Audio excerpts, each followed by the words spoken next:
कामचोर देवरानी। एक बार की बात है, सुषमा अपने पूरे परिवार के साथ खुशी खुशी मोहन नगर में रहती थी। उसकी 2 बहुएं थी, पल्लवी और शिवानी। एक दिन दोनों बहुएं रसोई में काम कर रही होती है कि तभी उनकी सास सुषमा उन्हें बुलाती है। अरे बहू, जरा इधर तो आना। शिवानी, जरा जाकर देखना सासू माँ क्या कह रही हैं। दीदी आप ही देख लो ना जाकर, आपको भी तो सुनाई दे रहा है। अरे मैं आटा गूंद रही हूँ ना, तुम चली जाओ। हाँ तो मैं भी तो सब्जी काट रही हूँ ना दीदी। अरे बहू जल्दी आओ। ओफो, ये तो जाएगी नहीं। मैं ही जाकर देखती हूँ कि क्या करना है। पल्लवी सुषमा के कमरे में जाती है। जी मम्मी जी, क्या हुआ? शाम को घर पर कुछ मेहमान आने वाले हैं, तो तुम अच्छा सा खाना बना लेना बहू।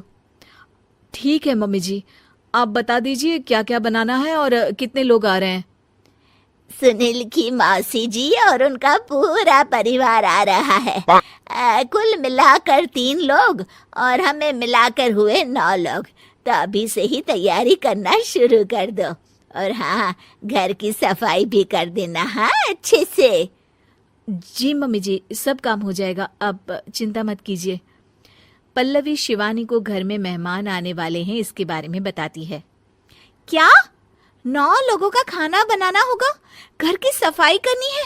बाप रे, सासू माँ ने तो हमें घर की नौकरानी ही समझ कर रखा है।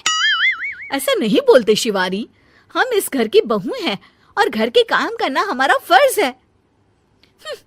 दीदी तो है ही सासू माँ की चमची, जब देखो सासू माँ सासू माँ। मैं तो इतना सारा काम नहीं करने वाली। शिवानी कपड़े लेकर गमला साफ कर रही होती है और चक्कर आने का नाटक करने लगती है। मेरा सर चकरा रहा है। तभी वहां पल्लवी और सासू माँ जाते हैं। अरे बहू, क्या हो गया तुम्हें? मम्मी जी, बहुत तेज सर में दर्द हो रहा है। तुम एक काम करो शिवानी, आराम कर लो। नहीं नहीं दीदी, घर में मेहमान आने वाले हैं, मुझे आपकी मदद करनी चाहिए। अरे कोई बात नहीं शिवानी, तुम आराम कर लो, मैं सब काम कर लूंगी। ठीक है दीदी, अगर आप इतना कह रही हैं तो आराम कर लेती हूँ। शिवानी आराम से अपने कमरे में मैगजीन पढ़ रही होती है। इसे कहते हैं आराम की जिंदगी। इतना सारा काम।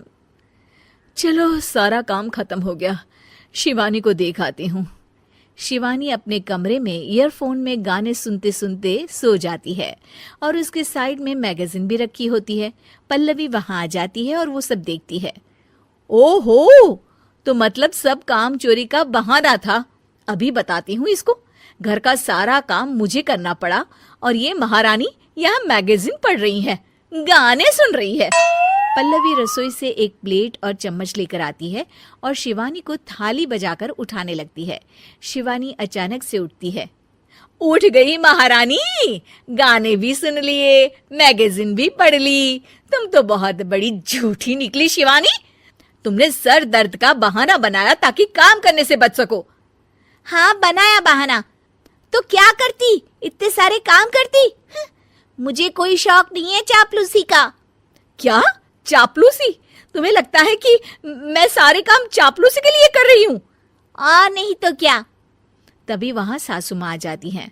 अरे बहू, वो लोग बस आने ही वाले हैं, तुम तैयारियां कर लो। जी सासू माँ, तुझे तो मैं बाद में देखती हूँ। सब खाना खाने बैठते हैं और खाना शुरू करते हैं। तभी सुनील की मौसी बोलती है। वाह भाई वाह, खाना तो बहुत ही अच्छा बना है सुषमा जी, एक एक चीज में क्या स्वाद है।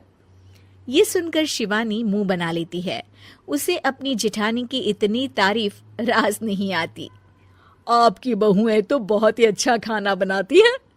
हाँ, बनाती तो दोनों ही अच्छा है, पर आज ना ये सारा खाना बड़ी बहू ने बनाया है।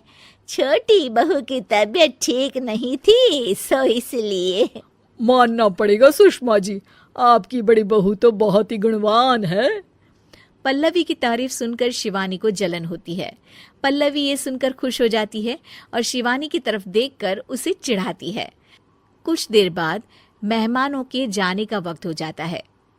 मौसी जी सबके लिए उपहार लाई होती है। वो सबको शगुन के पैसे देती हैं और अंत में पल्लवी के पास आती है।